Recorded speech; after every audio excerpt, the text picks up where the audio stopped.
Magandang araw mga kapatid, nandito ko sa SM. Una sa lahat, papasalamatan sa Panginoon na lagi siyang nandiyan para sa akin at sa aking pat na lagi nakasuporta sa akin. At nandito nga ako, nag-ikot-ikot na ako dahil bibili nga ako ng unit na ipapalit doon sa aking unit na nasira.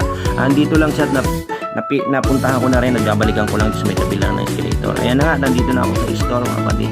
Shout out sa iyo sir, sa nag-demo sa akin. Sa staff ko lang nga, bibili lang store. Ayan. Dinemi nyo lang sa akin mga kapatid na intindihan ko naman dahil ito nga yung gusto kong unit at advice din sa akin ng pat, napakaganda.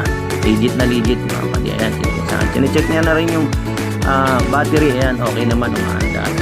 Shout out sa iyo sir, napakagaling, napakaganda. Sa inyo nga yung unit na akin na napili, kayo na lang ang tumingin kung anong model niya. Mga kapatid, ayan. Nakita nyo naman, napakaganda mga kapatid. Diyan, mag-unboxing na ako mga kapatid. Ayan, napakasaya mga kapatid. Ayan, may mga freebies yan mga kapatid. Yung Bluetooth speaker, Bluetooth earphone, at saka yung case niya mga kapatid. Siyempre, dadako tayo dito sa napaka-exciting na parts mga kapatid. Ayan, yung unit na yung bubuksan natin mga kapatid. Napakasaya niya mga kapatid. Napakabago, napakaligit. Kaya na rin ang tumingin kung magkano presyo mga kapatid. Yan lang naman yung kaya ko, pero hindi naman ganong kamahalan yan. Ayan mga kapatid, napakaganda. Checkin ko rin kung nandiyan din yung charger kasi kanina chinik na ni sir. Ayun, okay. Ayan mga kapatid. Saka may kasama na rin case din yan mga kapatid. Napakasaya mga kapatid. Yan, maraming salamat po nanood. Thank you. Ingat po.